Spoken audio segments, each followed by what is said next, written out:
this gigantic web of digital censorship rules, speech enforcement, content moderation, mechanisms for surveillance, overturning democratic results. The United States was just a few steps away from being folded into these agreements. Why don't people care about this? I just wish people would ask themselves, do I care about having rights? Every time they pulled out some kind of heavy-handed method to try to suppress Trump, he gained in the polls. It was like a 100% tendency, and they just kept doing it. I didn't publish who I vote for because I never do, but who'd you vote for? You can probably guess, but look. Who's winning the online speech wars? Just asking questions. Matt Taibbi's here with us today. I'm sure most of you know him either from his years of award-winning and great journalism at outlets like Rolling Stone or for his role publishing the Twitter files.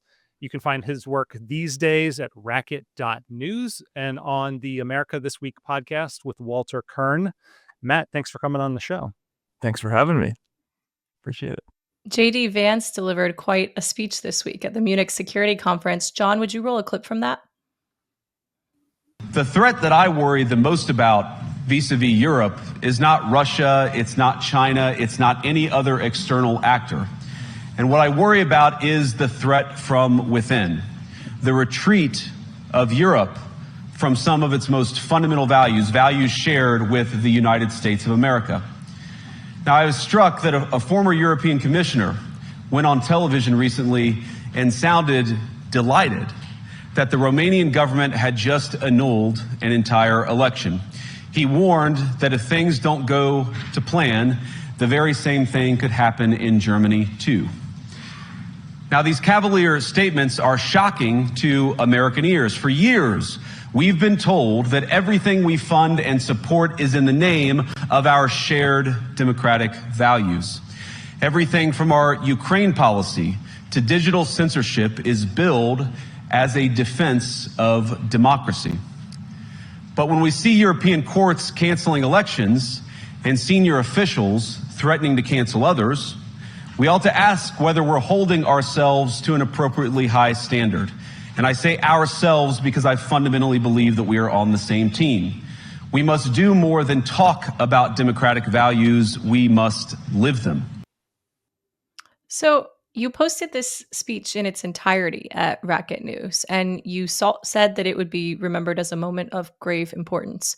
Why is this speech so significant to you? Well, for a variety of reasons, but number one, I think Vance was essentially withdrawing, asking or announcing that the United States was going to be withdrawing from a security framework with Europe. It was really not just directed at the Europeans, but also at the intelligence and services here in the United States, because and this is the subject that I've unfortunately been researching for the last 3 years, especially, this sort of gigantic web of digital censorship rules, speech enforcement, content moderation, mechanisms for surveillance, overturning democratic results, like all these things. There's been this growing bureaucracy, and we were watching it with alarm, seeing that the United States was just a few steps away from being folded into these agreements. And Vance coming to Europe and basically saying, we're not going to be part of this anymore, I think is the beginning of the end of the kind of post-World War II political consensus, where the United States and Europe have been essentially joined together in this imperial project. I think it's very significant, and it's also a big deal for Americans because the First Amendment did not have any defenders, under the previous administration or in any of the previous administrations. In that first clip we just rolled, he mentions the Romanian election results as he mentions the Romanian election results being annulled. So essentially what happened was that a candidate who's described as far right surged at the last minute to win the first round, and then right before the next round of voting, they annulled the election. And the president who's now resigned, the former president who's now resigned, because he was facing impeachment, released these documents. He declassified these documents explaining the rationale for annulling the election. I've run them through Google Translate, but we've got links to the original source in our description for people to look at. Is your Romanian good? Or my Romanian is not up to par, but Mr. Google helped. And what it says here, what I've highlighted here, is that the intelligence service here says that the candidate's rise in the opinion polls was determined by a coordinated campaign to increase popularity, which managed to ensure his victory in the first round with 22.94% of the vote. Continuing on, they identified this TikTok network, initially made up of 25,000 accounts on TikTok, and the activity of the accounts on the network was organized outside of TikTok, on Telegram, and subscribers to this.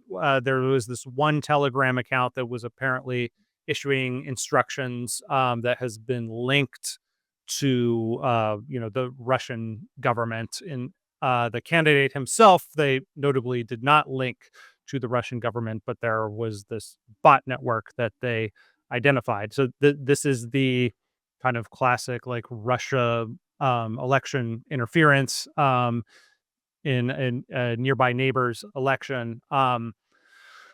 What do you think about that pretense for annulling the results, and also the U.S. government's reaction? Let me pull up one more document here. Sorry for the long windup, but the State Department at the time under Biden said that it stood with the Romanian people as they face an unprecedented situation. This statement came out after the court ruling annulling the election. It said Romanians must have confidence that their elections reflect the democratic will of the Romanian people and are free of foreign malign influence. The United States reaffirms our confidence in Romania's democratic institution and processes. And So that this is statement was what, from December. It's worth noting the election, I believe, was annulled. The first round was in November. It was annulled in December, and that was all during the Biden administration. And then now, yes. there's a lot of This statement discourse. came out on the day of the court decision upholding the annulment. Mhm. And this is what Vance is denouncing and saying, we're no longer going to be, standing by and cheering as countries annul their elections. So what is your read of this situation, Matt? Well, first of all, I'm highly suspicious of the idea that the election results were significantly affected by outside interference, and that's because I spent a ton of time on a couple of different incidents in the United States where people tried to assert essentially the same thing. Hmm. You might remember there was a Senate report in, I believe it was December of 2018, when the Senate Intelligence Committee commissioned some people to do a study of the influence of Russian bots on the 2016 election. And Yeah. there was a cascade of headlines about how 137 million people or whatever had seen a Russian ad or whatever it was. Now, the people who did that study, it was a company called New Knowledge, and it was run by a CEO named Jonathan Morgan, who was a character who appeared quite a lot in the Twitter files. A few days after that story got out, and after the headlines about mass Russian interference were, everywhere in the news, it came out that that same Jonathan Morgan had been outed in a scheme to spoof the appearance of Russian bots in the Alabama Senate election. And you can look up, this sounds conspiratorial. This is all reporting from not from InfoWars, but the Washington Post and places like that. This essentially what they did, this company, New Knowledge, is they created Russian accounts, had them follow the Republican candidate Roy Moore, and then leaked to news organizations that there were Russians following that candidate. And we know this because this was made public, but also because in the Twitter files we saw some of those communications where some of those news organizations were reaching out to Twitter saying, hey, we just got tipped off about this. So this is an incredibly easy thing to spoof the appearance of foreign bots. Also, all of the platforms have really outstanding mechanisms for identifying and controlling the spread of mechanized uh, sort of information. So even if they don't delete accounts, they all do a very good job of dialing down foreign misinformation, especially when it's kind of automated.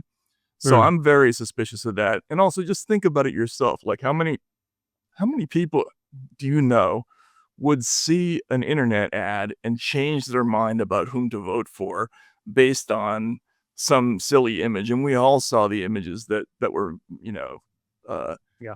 everybody made a lot of The hay buff over. Bernie Sanders Facebook Yeah, image. Yeah. Right. exactly. Like if Yeah. that's if Vance's point in the speech was if that's what's your democracy depends on not seeing that, then you've got problems already.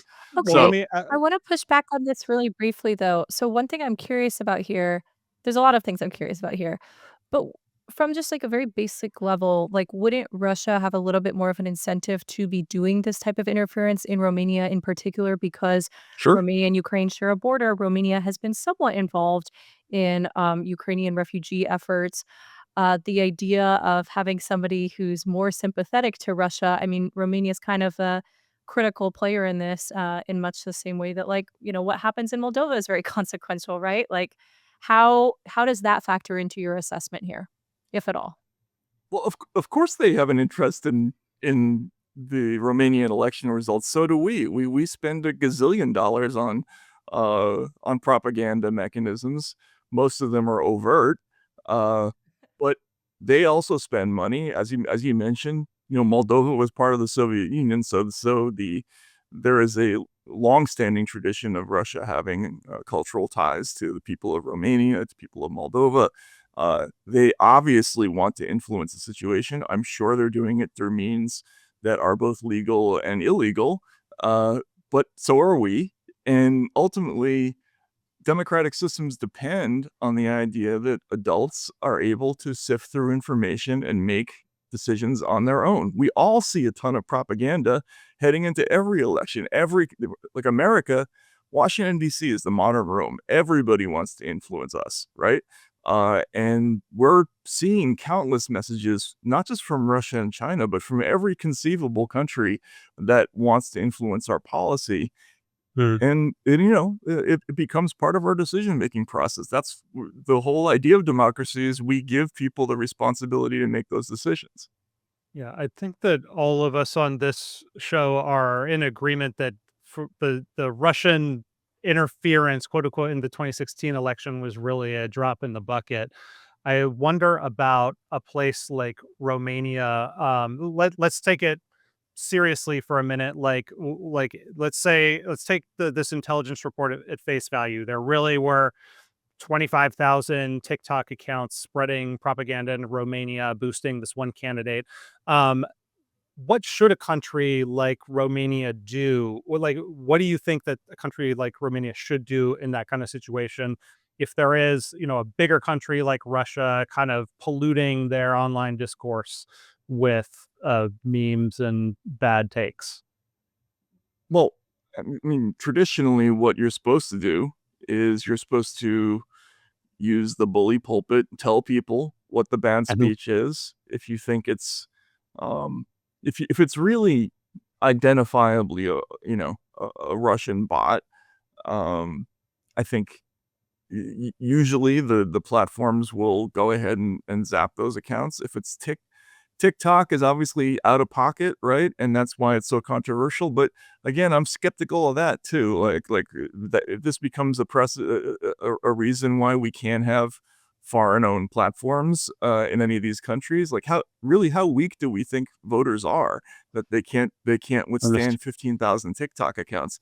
The other thing is they're also thinking about disqualifying this candidate anyway in the next round. So that makes me very suspicious of the whole process. Uh, where they absolutely should draw the line is if there's some kind of actual interference. Remember, the definition of electoral interference is changing votes, not ads, right? So if they did something along those lines, if there was some kind of digital effort to mess with counts, that absolutely you got to redo the election in that instance. But propaganda, I mean, that's just part of the facts of life, I think. And I do think it's appropriate to educate people about what they might see online.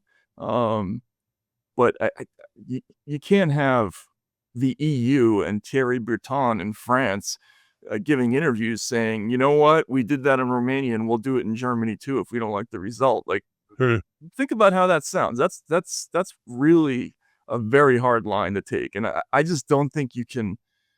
I don't think you can take something like digital advertising as a reason to cancel an election. I think that's really extreme. I increasingly fear that basically the years of 2015 to 2020 kind of royally screwed up our politics forevermore, or at least our conception of speech rights. Specifically, I'm thinking about the degree to which the words as violence concept really caught on, and the degree to which that has completely polluted how so many people think about speech. But then I've also been thinking a little bit about, and I'm glad you brought it up, this idea of interference being used in this really imprecise and expansive way, where it's like, it's actually important to consider, like, what is violence truly, because words do not qualify. What is interference actually? Interference at the ballot box is a very serious allegation. But what happens when we begin to, extrapolate that and use that term for something that really doesn't qualify or hasn't historically qualified? I mean, it's a very odd little quirk of our politics. Where do you think that this started? Like, am I correct in Mhm. mapping this to like 2015, 2016, or was there some sort of precursor in our recent politics that I'm not understanding? Like, where did this come from? No, I think that's right. I think this became a big issue especially in the United States in 2016 with the election. You mentioned the confusion over the word interference. It's a really interesting and almost never remarked upon feature of the sort of Russiagate phenomenon. If you look at the 2017 intelligence community assessment, which was all about this idea that Russia had influenced the election to denigrate Hillary Clinton and to help Trump, they don't use the word interference. They use the term influence operation at the top.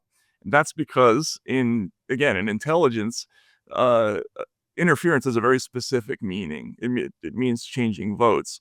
Journalists mostly did the work of calling it interference. And this is a very common pattern that we saw throughout this period where, for instance, with the 51 CIA officials talking about the Hunter Biden laptop story, they said it had all the earmarks of a classic Russian information operation, but then you look at the Politico headline and it says disinfo in the headline, right? So they never say disinformation because they can't, because it's not disinformation, but the press does. So that's an important line there. One, the other thing that you mentioned is this concept of violence or harm, and the Americans increasingly are in favor of outlawing misinformation, and they also are leaning towards this idea of a harm standard with speech. We see that in campuses everywhere.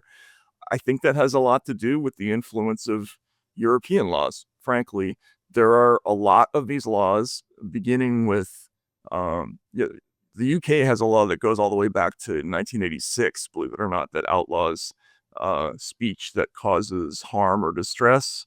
Uh, but there are also things like the Code of Practice on Disinformation in the EU, um, the Digital Services Act, the UK's Online Safety Act.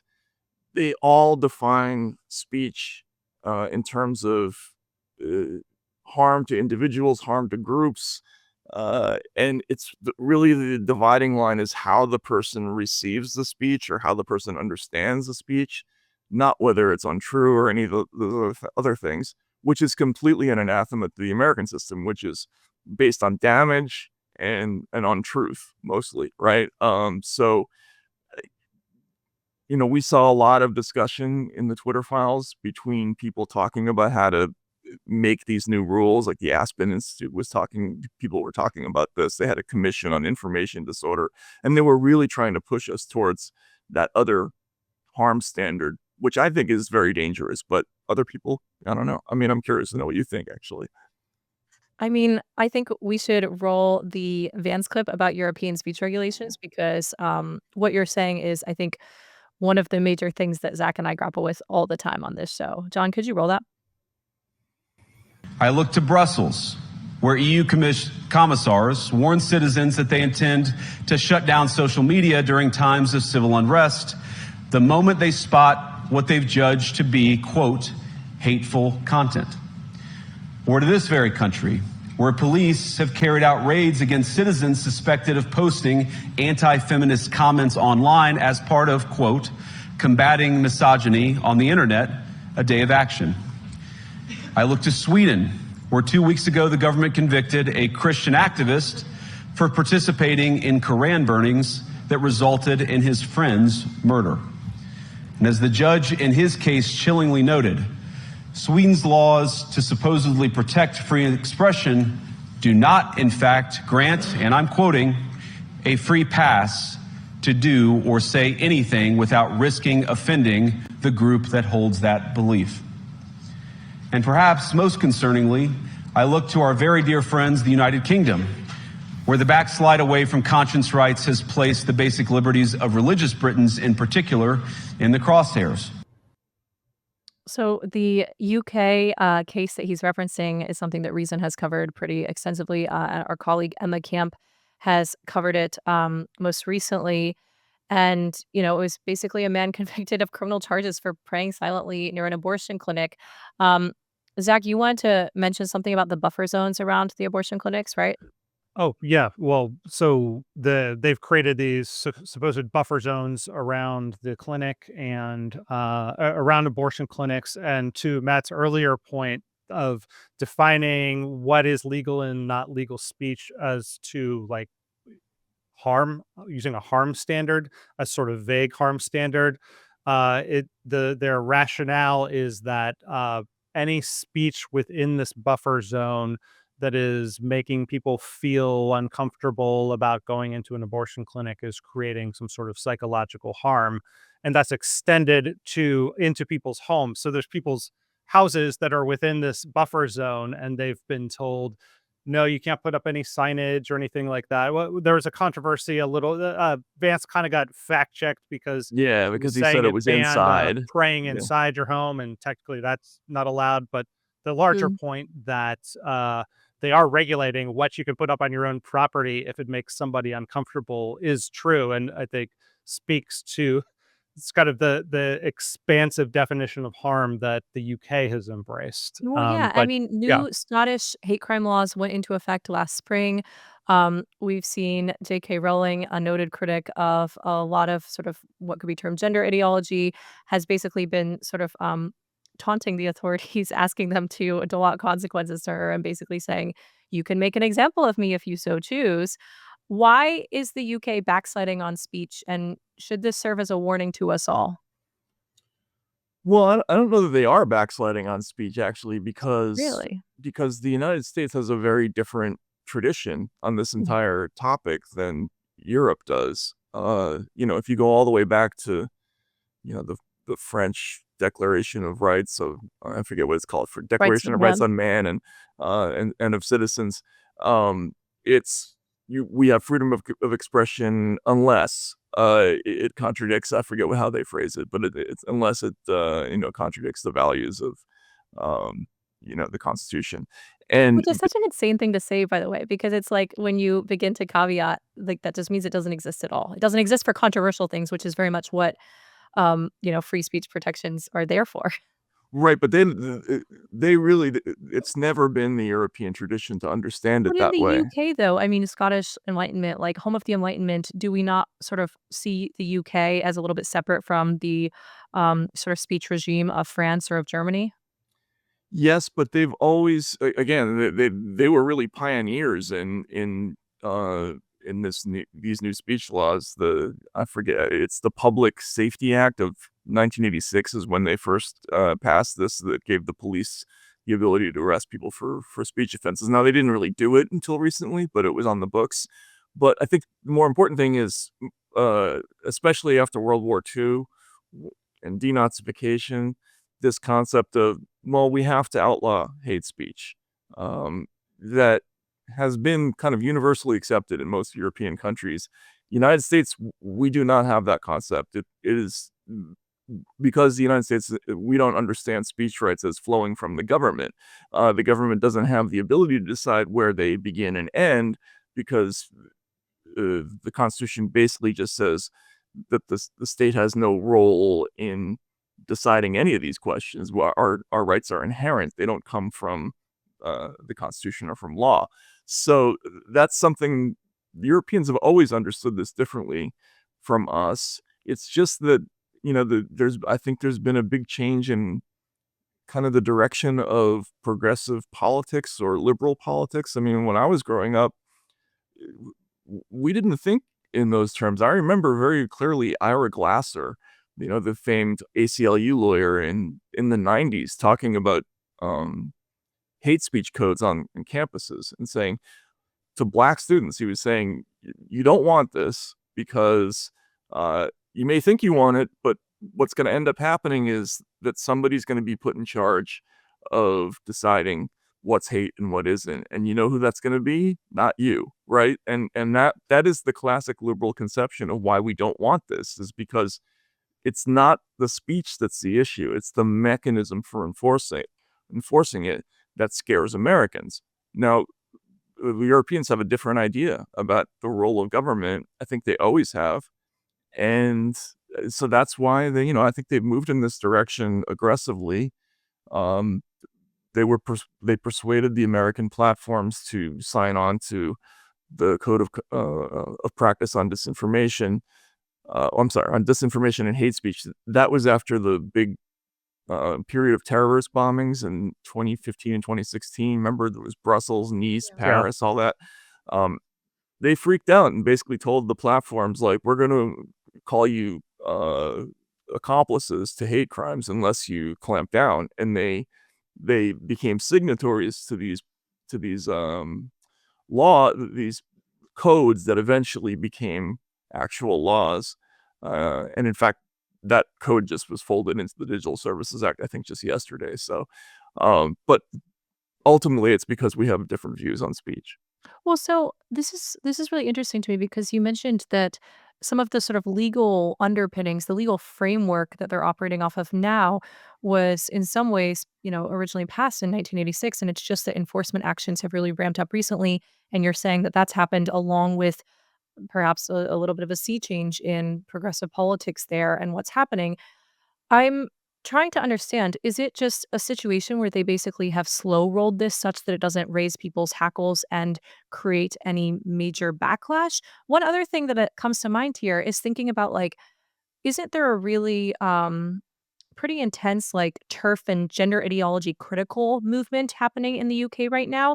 You would think that they would have an especially robust understanding of the value of speech rights. And it seems like that movement, at least socially, has sort of blossomed a little bit more over in the UK than it has in the United States. Like, what accounts for that? Is that just an anomaly? Or, like, break it down for me. Has this just been a very slow crawl over the last 40 years toward a much more liberal society? Yeah, I don't know the answer to that question, and I think it's still a little bit of a mystery. I mean, it's funny.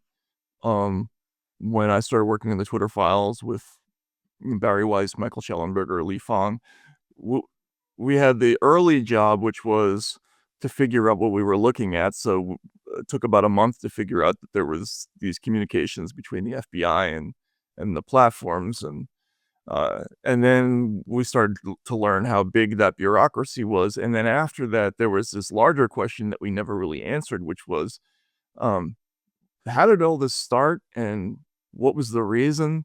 And we were able to kind of pinpoint a time frame. So there was a lot of the policing mechanisms and the bureaucracies in the United States anyway that do this kind of content moderation work. Many of them grew out of counter-terrorist bureaucracies. They were either from JSOC in the Pentagon, or there was a State Department organization called the GSCC that became the GEC, and the way it was explained to me was the switch was CT to CP, so counterterrorism to counterpopulism, and 2016 And how well is that working? Yeah, well, I mean, not well, right? I think this is a big lesson for a lot of these folks, is that when you try to clamp down, it has a lot of times the opposite effect. But we still haven't found the source of the Nile. Like there was obviously a moment somewhere between like about 2008 and 2016 where there was a lot of money that got allocated here and in Europe to building up these bureaucracies to monitor content. And yeah, I don't have the answer for you as to why they were implemented. I think that's something I'd still like to find out, but almost none of it is public. There haven't been that many whistleblowers, and so it's a bit of a mystery why this came about. But there has been a very aggressive movement to do it, and unfortunately, that's also had a big impact on attitudes, because the internet is where everybody goes to get their news. So they're day after day hearing these ideas about dangerous speech and misinformation and everything that is changing how they think about this stuff. So I don't know. It's an important question, but I don't know. We don't know the answer to it, I don't think. No, that's still really useful though. The way that you're tracing this back to counterterrorism is really interesting, because I remember those early days when Twitter, it was the first time I'd heard of the kind of like mass banning, and it was basically ISIS accounts getting banned off Twitter. And even then I remember thinking like this, like, we don't want ISIS on Twitter, but at the same time, this is setting a precedent. And it's like people forget that it starts with the easy cases, and there's a reason why you kind of have to make the hard case and make a stand when it's difficult, or else you end up kind of where we are now, where it starts terrorism with ISIS and it ends with J.K. Rowling. Damn it, this is not exactly. good. No, the ISIS to populist to J.K. Rowling pipeline. It's a big problem. Exactly. But you also are framing this as you're mentioning an inflection point is the post-World War II consensus. And you talked a little bit about, denazification was really a motive for implementing a lot of the modern hate speech laws in Europe. And I think that's really hanging over this conference very heavily. It kind of brings us to the last Vance clip that I wanted to get to here, which gets into the reason he thinks that European governments fear free speech, which touch on some of the themes that you've already raised. Could you roll that, John? I really do believe that allowing our citizens to speak their mind will make them stronger still, which of course brings us back to Munich, where the organizers of this very conference have banned lawmakers representing populist parties on both the left and the right from participating in these conversations.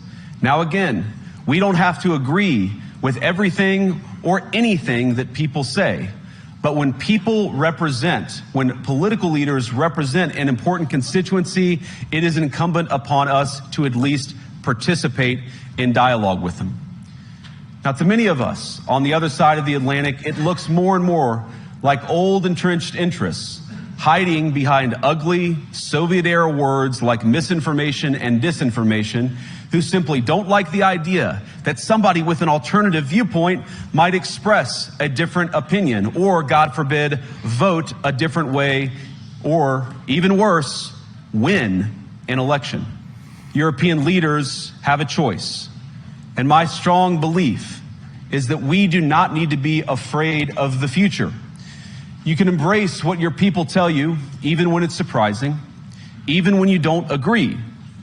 And if you do so, you can face the future with certainty and with confidence, knowing that the nation stands behind each of you. And that, to me, is the great magic of democracy. It's not in these stone buildings or beautiful hotels. It's not even in the great institutions that we have built together as a shared society. To believe in democracy is to understand that each of our citizens has wisdom and has a voice. And if we refuse to listen to that voice, even our most successful fights will secure very little. As Pope John Paul II, in my view, one of the most extraordinary champions of democracy on this continent or any other, once said, "Do not be afraid. We shouldn't be afraid of our people, even when they express views that disagree with their leadership." Okay, so the context here for viewers who are not following German politics is that a German party called the AfD was poised to do very well or surprisingly well in the election, which was shortly after the speech. In fact, they did do fairly well. They came in second place, gained 69 seats. So it's a real force, and it's obvious why any inkling of a far right rising in Germany freaks people out. It's particularly uncomfortable for this show to talk about with our two German last names hosting. But what I do you didn't think? notice that. Zach was telling me about how he's learning Edelweiss on the piano. Suspiciously Austrian. Mm-mm. What do you think of Vance's notion that the fear of populism is motivating a lot of these speech crackdowns, and that leaders should resist that fearful instinct? Oh, well, it's definitely motivating those speech crackdowns. I mean, I can't think of it off the top of my head, but we found countless instances of people talking behind the scenes about suppressing populist movements, and they would even use the word populism. Yeah. But there's a crucial difference here, which is that the German Constitution has this kind of abjectly undemocratic feature to it that we don't have in our system, which allows the government and the intelligence services to monitor political parties, and if they seem to be drifting too far towards a direction they've already traveled and had a bad experience with, then they can be suppressed legally. And we don't have anything like that in the American system. And the question is whether that's being abused at the moment, and is also being used as a rationale for these speech crackdowns. What I think is most dangerous for the Europeans is that sometimes these things are self-fulfilling, right? Like, so they use the techniques, they use all these different laws. Germany has a very expansive speech law called the NetzDG, the Network Enforcement Act, which allows them to go after all kinds of different types of misinformation. And one of the categories that they don't like to see spread is negative information about stories connected to immigration. So here's what happens when you suppress immigration stories. People see the effects, then they see that the information about it is being suppressed, and they get even angrier, and they move toward a more radical position than they might have previously. And now all of a sudden you're looking at the two biggest parliamentary blocks being conservative, and one of them being sort of far to the right, which I don't think they would have happened if there had not been such an open government effort to kind of push people away from that direction. Haven't we just seen this over and over again at this point in Europe? Like, what does this I mean, we keep seeing this thing where there's, like, a panic about, like, Marine Le Pen's rise was, like, a great example, which, like, the Le Pen family had been, a big political influence of some of, kind for many, many decades. But, we saw maybe how many years ago was it? Like 5 or 6 years ago that there was the really big Marine Le Pen rise freak out. We've seen a lot of AfD fears over the last few years. I mean, Elon Musk recently spoke at an AfD rally, and then right after that, there was the whole, like, "Did he make a Nazi salute?" freak out. Like, which honestly, it's a little bit odd that people were overinterpreting this hand gesture when it's like, well, maybe it would be a better use of our time and our discourse to say, should he be as supportive of AfD as he perhaps is, right? Like, that's the thing that seems like weightier. Like, you actually have to exert more effort to have a cogent perspective on that, and you have to know something about AfD and German politics that I think would be the more interesting, is Elon Musk a Nazi talking point? But instead we decided to fixate on a hand gesture. But regardless, there's this really interesting phenomenon that's happening in Europe where it's like these, you could term them far right parties, keep really gaining traction primarily because they're hardliners on immigration. A lot of Europeans are very pissed off with what has happened in terms of refugee influx. And there's this massive panic. And then these parties end up performing pretty well, but not quite as well as many of the people in power had feared. And then I was reading The Guardian the other day, and there's a great headline: how far right parties across Europe are cannibalizing the center right. And there's this idea of like, first it was the freak out that Marine Le Pen's going to rule France and destroy everything. And then AFD is going to bring a new Nazi movement. And it's like, well, when those fears don't really fully pan out, then the question is, oh, well, is the far right actually secretly glomming on to the center right and pulling it further to the right? Do you notice any sort of trend? And is there anything we can learn from this weird dynamic that just keeps getting repeated all over Europe? Well, yeah, I mean, sure, I think, right? I mean, we just went through this here in the US, I think. The more measures that you pull out to try to stop a populist movement, and if you do it in a way that the people perceive to be as unfair or as putting a thumb on the scale, which they do with media, they do with censorship, um, they will end up losing faith in kind of the middle, and they will throw their support towards a group that has no association with the political establishment. And it doesn't have to be on the right, by the way. I mean, Europe has also had uprisings of the populist left. In fact, this really started, I think, in the mid 2010s with the Five Star movement in Italy, right? There was also the Syriza in Greece, which was this is all around a little bit after the Occupy Wall Street movement here in the U.S. And um, those movements freaked out leaders just as much as the far right movements do now. Then there's the Gilets jaunes, right? The Yellow Vest movement. They don't like that either. And when you suppress either, what ends up happening is the center gets discredited. And that's the inevitable punchline to all these stories. They would not learn here in the United States. Every time they kind of pulled out some kind of sort of heavy-handed method to try to suppress Trump, he gained in the polls. It was like a 100% tendency, and they just kept doing it. So I don't know. I don't. It seems like they're not capable of learning on that front.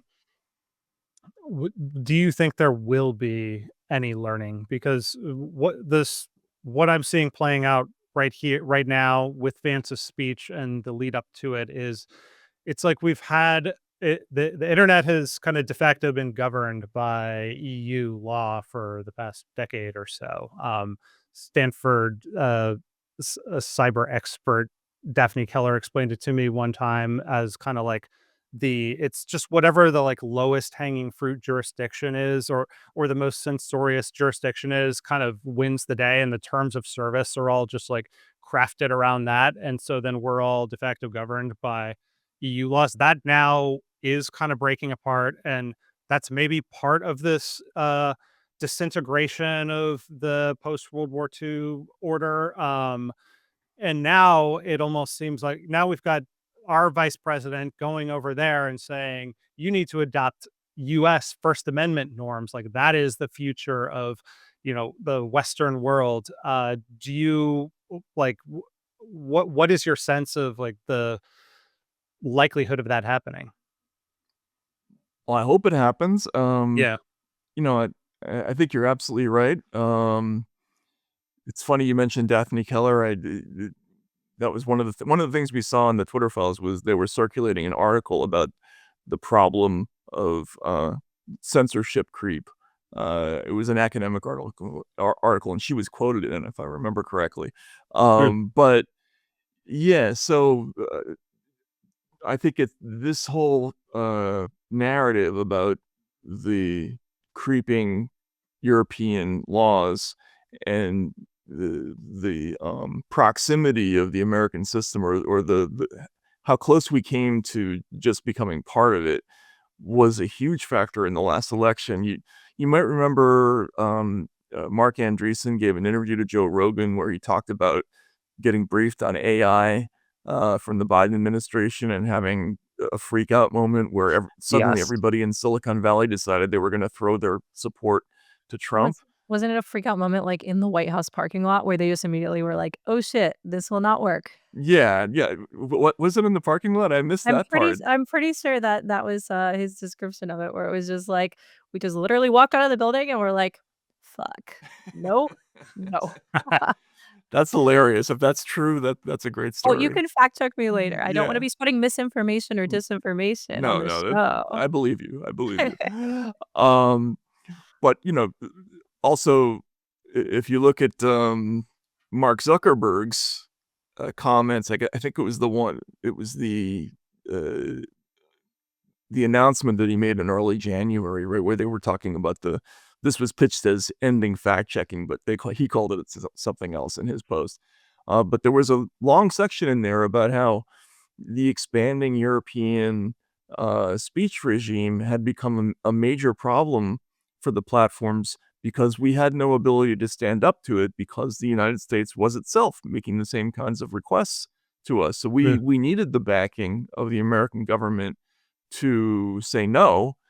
And I think the story is going to come out eventually that our intelligence services had a lot to do with the crafting of the European laws. Oh, There are interesting. some indications that we at least had roles in some of Like these what? things.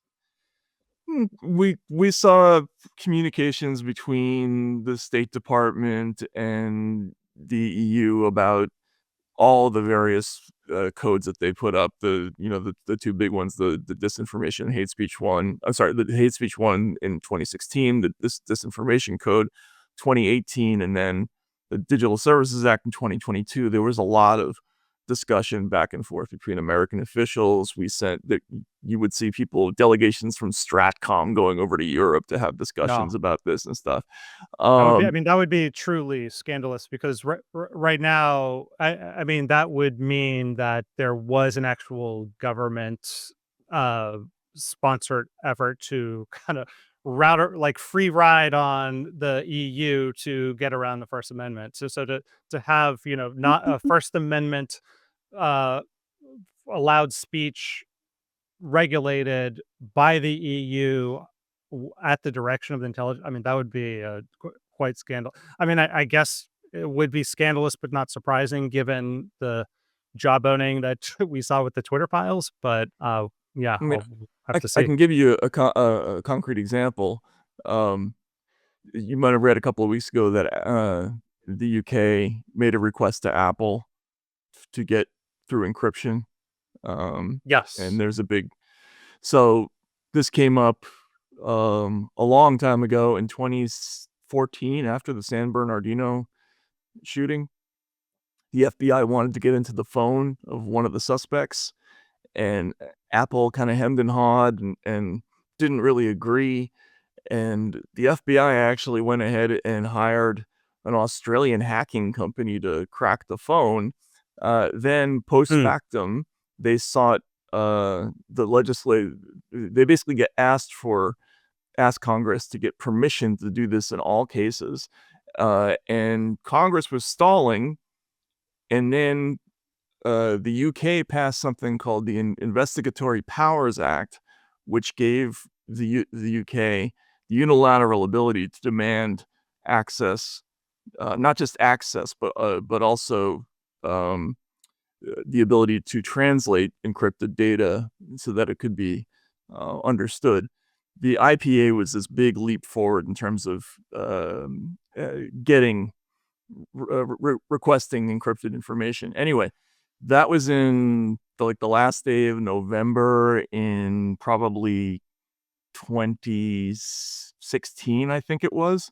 And 2 days later, Congress folded on this issue.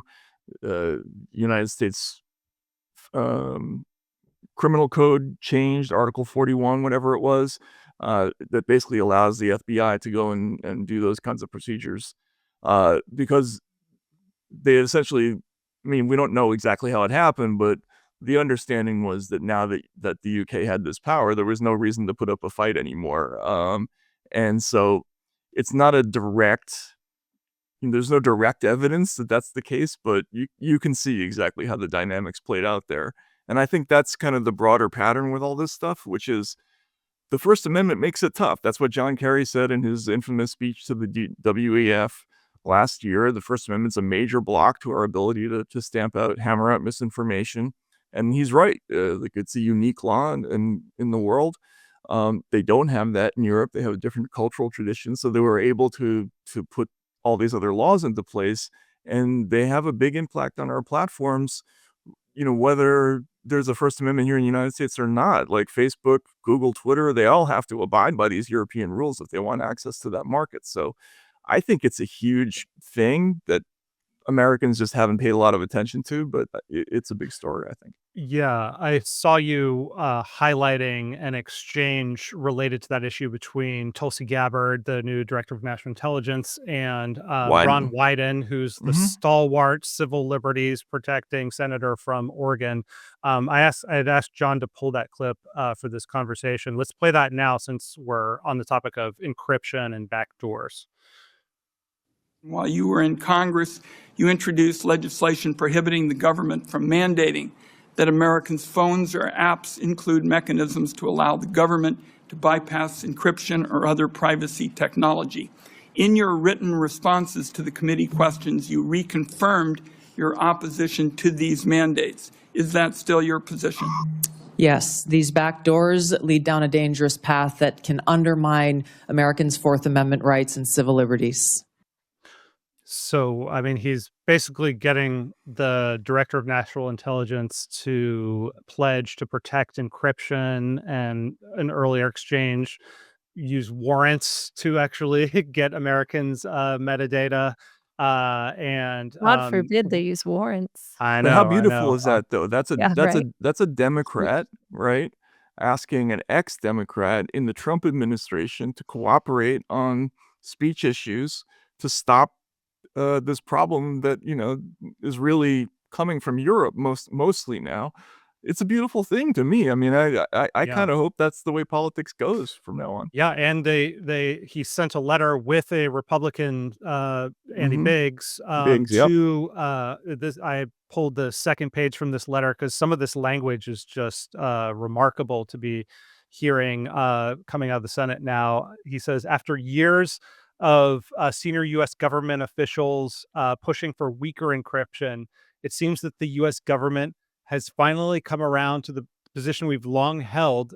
Strong end-to-end encryption protects national security, and then essentially says that giving the UK this backdoor into all of our iCloud accounts is itself a national security threat. I mean, that's got to give you at least a small dose of optimism of where things are headed on that front, right, Matt? Absolutely. It's amazing. I mean, in a long career of writing about horrible stuff and never seeing anything done about it, to suddenly have this issue that was, really to me terrifying personally, to watch it for the last couple of years, to suddenly see like consensus forming around it, and uh, somebody like Wyden embracing the idea that look, maybe there are things we don't like about the Trump administration, but on this, we're gonna work with them on it, which is how politics should work. And I think Americans should be very happy about this. At least I hope they are, because I think you're right. I think it's a big national security issue. I don't care what government it is. I don't want them having the ability to get into my iPhone, let alone my own government, a foreign government. So I mean, you're welcome, Matt. I mean, I voted for Trump and I get constant flack for this, but we basically reason journalists, we always publish all of our votes, pretty much, because we believe that our readers kind of deserve to know where our journalists' heads are at. And so naturally, I get constant flack for this, but I really do think like it's very possible that, especially if Trump, God forbid, seeks a third term or something like that, that I will be proven to be a total dunce. And maybe he does other rule of law trouncing actions, which I would absolutely vehemently oppose. But like, again, there are some things that he is doing, which is like libertarians have been asking for this for so many Sure. years, right? Like, I Yeah. mean, it was the Snowden revelations in particular that really made me a libertarian. And so to now be seeing this type of thing happening within our government, I mean, I have high hopes for where this could go, and it bothers me that so many people are willing to act like this is no big deal, or they're willing to act like some of the things that Vance is saying, like at the Munich Security Conference, like it's no big deal. It's like actually, like, can you imagine anyone from the would-be Harris administration embracing these types of policies? I can't. No, and that's look, I didn't publish who I vote for because I never do, but Who'd you vote for? you can probably guess. But look, uh, the reason is because I saw this. And you would see these documents talking about how, yeah, we just need to do this, this, and this, and we'll be part of this common digital environment with the Digital Services Act and everything. And Yeah. you think about what that world would look like, and we could be living in a dystopia within 18 months or something like that, or even less. It was absolutely horrifying, and yeah, so it's what you're getting now is, I think libertarians should be thrilled with all this stuff. I mean, not only on the speech front, where there are a few hiccups on the speech front with the Trump administration, but for the most part, it's been great. And Vance in particular, by the way, Vance was the first politician who brought this up in the presidential campaign. We've been pushing for people to kind of make it an issue, and he brought it up during the campaign, and I think he really believes in it, and it shows. And that was a great speech, I thought, that he gave, and it was a real reaffirmation of what American values are. So I get kind of tingly while listening to it. Wait, so why don't you publish who you vote for? I think you have to have a little bit of.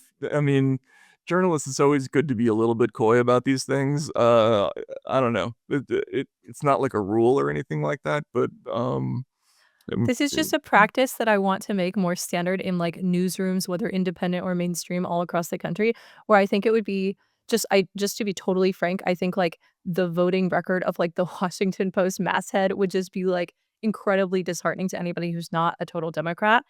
And like it's really frustrating when the onus is always on me or other independently minded people to justify what we view as constant and creeping mainstream media liberal bias. And it's like it would be so nice to just have like a page on these websites that just tells you the basic information of like the people who are trusting to give you, purportedly what they purport to be, unbiased news. Like, well, are they consistently voting for Democrats, every 4 years? Because like that would just be another data point that I think would be really useful.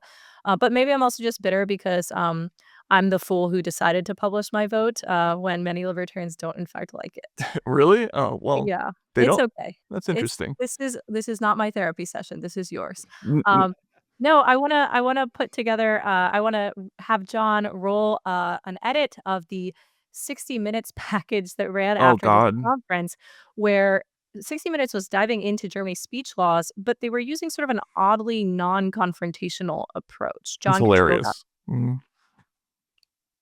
If you've ever dared to read the comments on a social media post, you might start to wonder if civilized discourse is just a myth.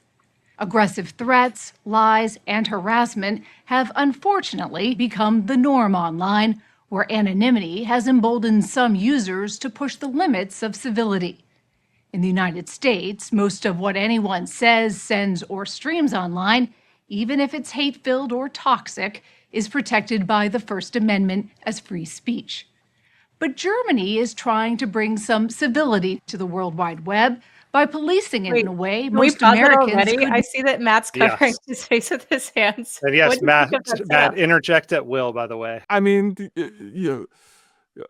the First Amendment doesn't allows you to say anything, but Germany's trying to inject some civility into. I mean, can you tip your hand a little bit more? I mean, and also, what American journalist is comfortable saying that? I don't know. I'm sorry. I just have yeah.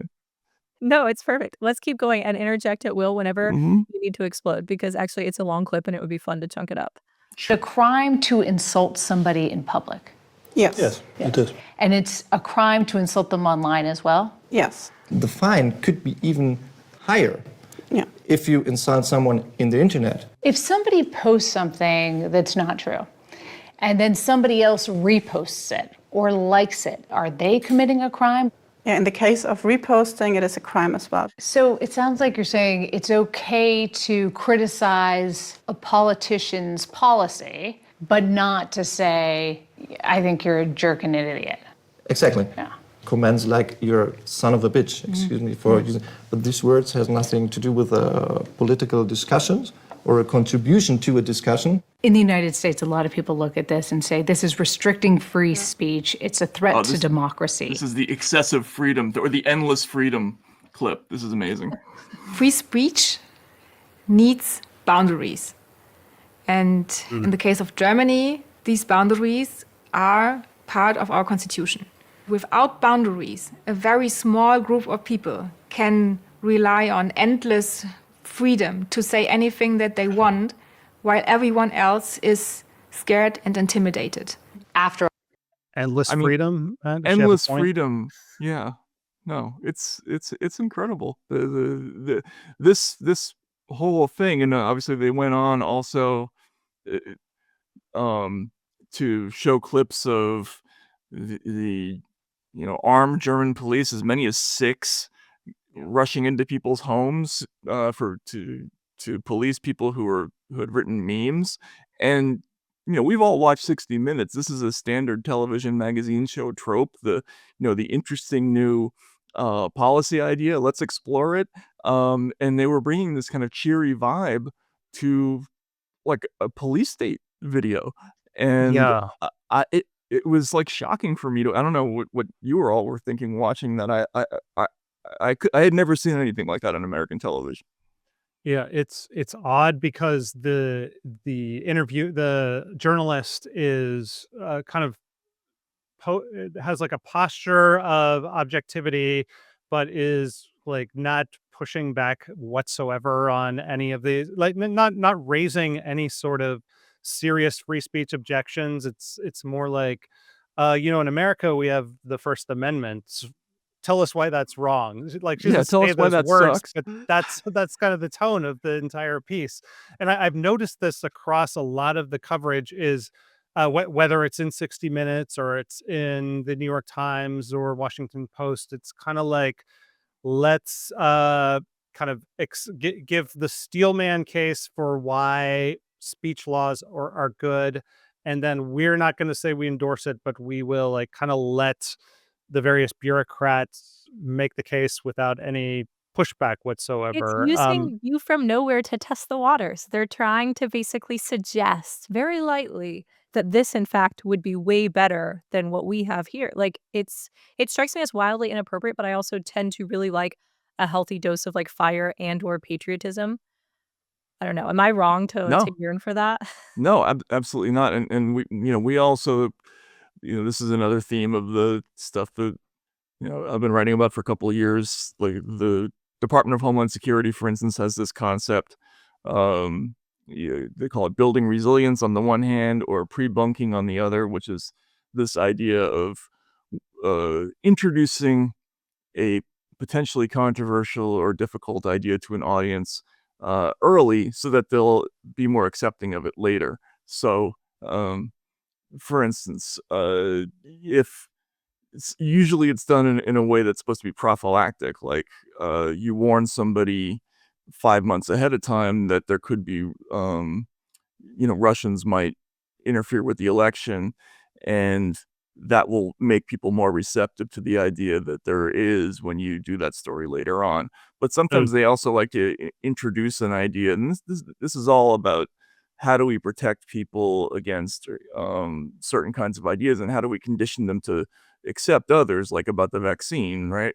And they talk about building resilience, which is we want the population to and sort of on their own reject psychologically certain ideas before they're even posed to them. So there's a lot of signaling that goes on in media, and it's not state media, but it just sort of seems to happen that way. And this 60 Minutes thing felt to me like a classic seeding of an But idea. why does it happen that way? What you've worked in big newsrooms before, like what is going on? Why why are our media like this?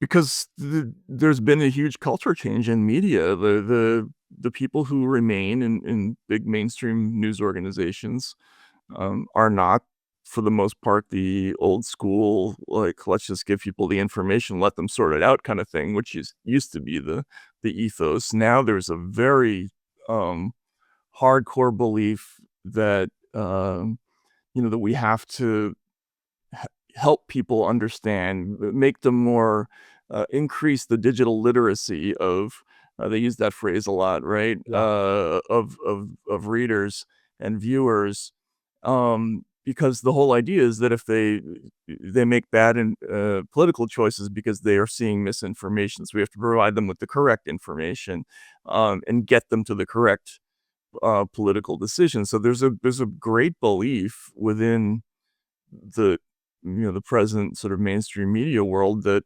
um that these techniques, that siding with speech policing or speech massaging or content moderation um is important ideologically. Also, there's also an angle of, they get a lot of free content out of this thing. Like, we saw this a lot where somebody like the FBI or some academic research agency would do a report on certain accounts that were linked to Iran or Russia or whatever, and they would give it to a reporter. A reporter goes to the platform and says, "Are you going to get rid of these accounts?" And the platform hems and haws, and then finally, if they say no, the newspaper beats the crap out of them. If they say yes, the newspaper takes credit for it. And it's an easy way to easy content thing, and there's tons of it, right? So I think that is part of it as well, but mostly it's ideological. Another aspect of it that I find really interesting and disconcerting is the gatekeeping role of media outlets. Instead of being publishers of information, being gatekeepers of certain information, and really filters. And one thing that jumped out to me in your coverage of the Vance speech is you were like, why aren't any of these outlets just posting the link to the speech? And you've proposed that in a sense the entire internet is kind of broken as a source of like real primary source information. And I think that's a really important and underappreciated point, because if we're only reliant on this filter on top, then we really are susceptible to the kind of propaganda that they say that they're there to protect us against.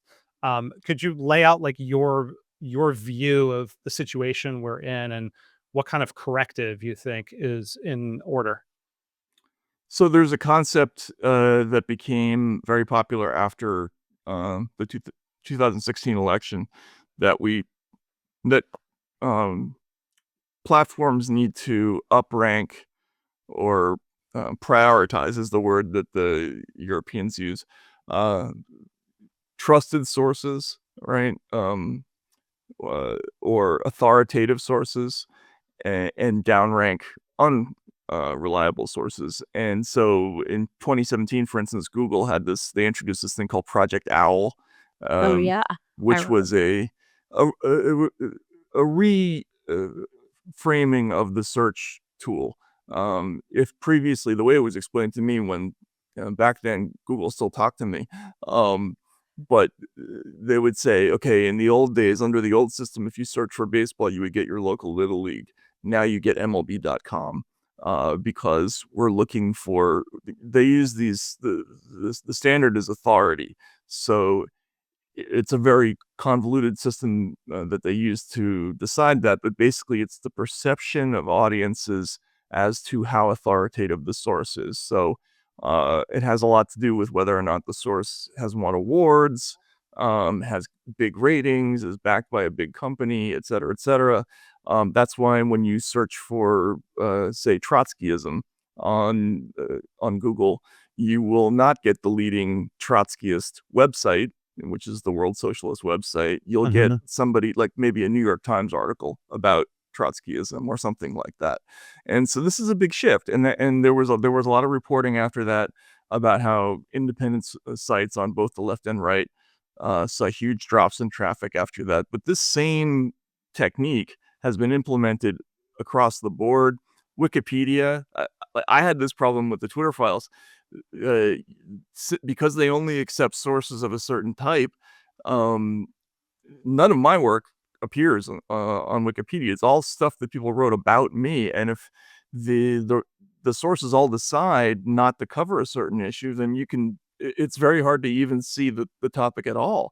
So this authority standard is like a very big deal. It's suffused throughout the internet. That's also a consequence of it being required as part of some of these European speech codes. Like the Digital Services Act requires that you prioritize what they call trusted content. So I think it's a huge thing. Like it should be done organically. Like, people should go to whatever topic is closest to what they asked for, and not the content that is authoritative first. Yeah. I mean, do you have any techniques or advice for just your average internet user who's trying to actually get to this stuff and bypass these, like to use different search engines? What's your method? So I've actually resorted to using things like I use Pacer a lot, which is the legal search thing that you have to pay for. Or Grabbian is another tool. Like often it's a subscription only thing where you're just looking for primary sources, and because that's become so difficult, I think there's just a big hole in the market for that right now. I mean, oddly enough, Reason does a great job with this. I think your site is one of the few that makes an effort to kind of go in all directions and provide the materials that people need to see to make their own decisions. But that's because you trust your audiences. Nobody else does. And so it's become a very, even DuckDuckGo is not that easy anymore to find primary stuff. So you have to learn this kind of secondary methods that journalists know to find stuff. Going to Inspector General sites to find their reports, right? Download the PDFs yourself.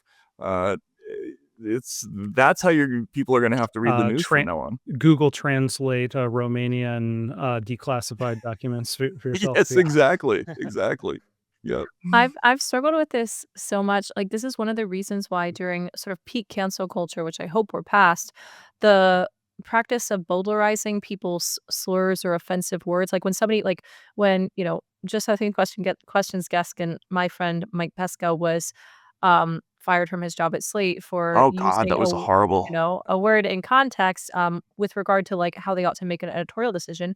That's a good example of this type of thing. But it was really frustrating to me whenever I was trying to report on these things, or even just trying to formulate my own opinion as to like, okay, well, did this person who I respect or whose work I really enjoy, did they do this thing that, sounds pretty odious and pretty awful? And it's like, well, actually, I need the full quote and the context of what was said and what transpired in order to be able to judge that. And it was so frustrating watching this like copy paste over and over again from all these different news organizations where they boulderize it, they take things out. It's like almost like when you get FOIA documents returned to you and every fucking thing is redacted. And it feels like how is it that we journalists got into this practice where we believe that it's better for us to do that than to publish a naughty word somewhere in our pages? It's important for readers to be able to actually judge the quote and words in their fullness. And I mean, this is why Reason has an editorial policy of like, we'll publish whatever word if it's relevant to what was said. And, every once in a while, a younger, newer editor will be like,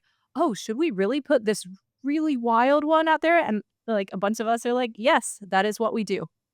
Like, and it will stay that way. But it's something where it's like, always been so bothersome to me that people see this as like an edgelordy type editorial stance. But it's like, no, I think that this is just truth. This is what happened, and it is important to, as journalists, defend this idea of like you have a right to know. That's amazing. I know it's true. But it's horrifying, right? I mean, you're absolutely right. Especially in the age of Trump, this became a big thing. Like we're not going to tell you. We're not going to give you the whole quote. We're not going to give you the full context of it. We're not going to do any of those things. We're just going to. You look at PolitiFact or Snopes or whatever. There's often that thing that says needs context, right? And so this is a big belief in the business now that we're not here to deliver the stuff to you. We're here to tell you what it means. And so you need our context. So it's not important what he said. We'll tell you what he said or she said, right? When in fact, it's the opposite. Like, just tell us what the whole quote was. Like, why be afraid of it? Also, there's a whole Streisand effect there too. Like, for journalists, when I see that they're actively not linking to something or they're actively avoiding the full quote, that just makes your spider sense go off. And that now I got to find the whole thing and see what it is they're hiding. And audiences have caught on to that too. Don't you think they've become more sophisticated in the last like 2 or 3 years? They see this stuff now just as well as we do. And it's just a stupid practice. It's also, it's hostile. It tells audiences, we don't trust you. We think you're stupid. Like, just accept this. And you're going to lose your readers doing that. Yeah, how could they, trust a journalist who like doesn't publish the full quote of the thing they're referring to, or like their vote also? No, just kidding. I'm kidding. Well, that's a little different, but No, but yeah. I do think like we keep hitting this theme over and over again, which is like transparency is a means of respecting your reader. Like, audit my work, double check it, ensure that what I am peddling is accurate and truthful. And like, if it's not, that's a crisis to me personally. And so We like have all our it's documents in the like show that. notes, by the way, people. So It's true. go there. I wanna bring us home in a second here. But first, I just wanted to ask Matt. I know you've been sort of ostracized by a lot of the progressive left.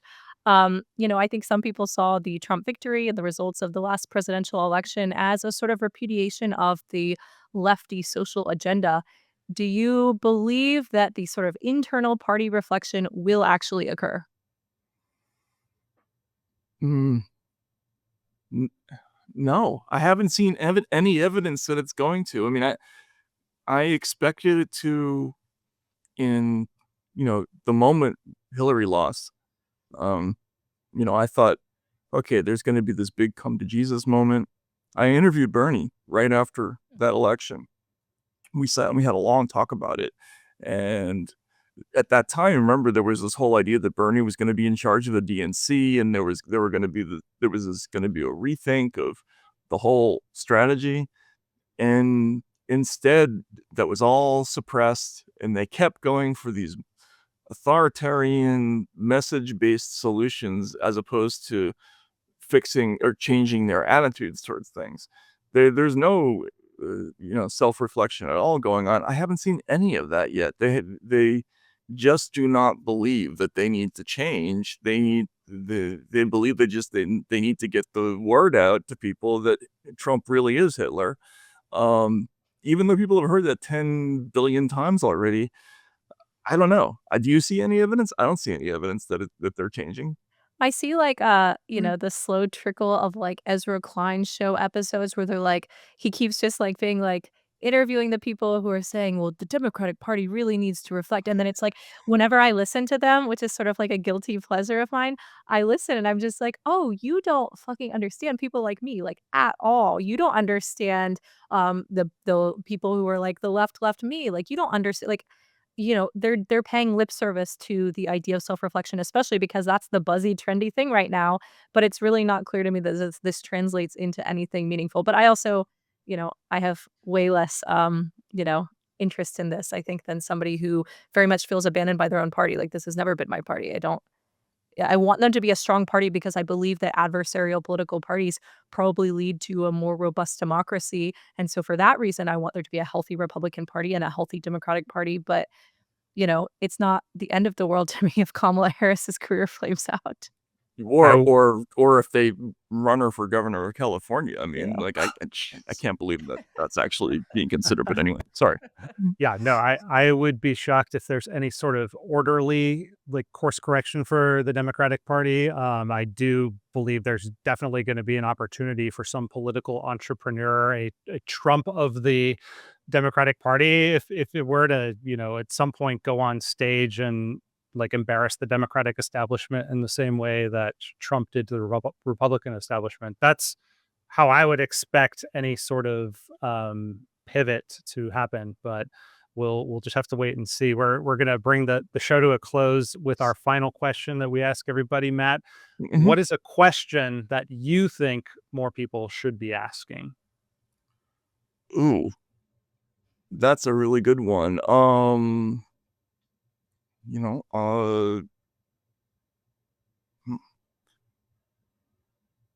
What are they doing with my tax dollars? I mean, I think we're finding all that stuff out now. Yeah. But the lack of curiosity about the intelligence services and all the different things that we have invested in that are sort of designed to restrain or manipulate our own population was a real shock to me in the last 4 years. And it's the programs themselves were shocking, but the lack of interest in the subject was even more shocking. Why don't people care about this? I guess that's not really an answer to your question, but I just wish people would ask themselves, do I care about having rights? I mean, I don't think they really have that dialogues with themselves about that anymore. Yeah. So. That's a very important question to be asking. Do I care if I have rights? Right. Hope you do. Yeah, exactly. Matt Taibbi, thank you so much for joining us. You're one of our favorite journalists. You can find his work at Racket News, and we'll see you next time. Thanks very much, Zach. Liz, take care. Thanks for listening to Just Asking Questions. If you want to support the show and help it grow, please like and share this episode. Leave a comment letting us know what you think, and if you have questions you'd like us to answer or any suggestions, you can email us at justaskingquestions@reason.com. See you next time.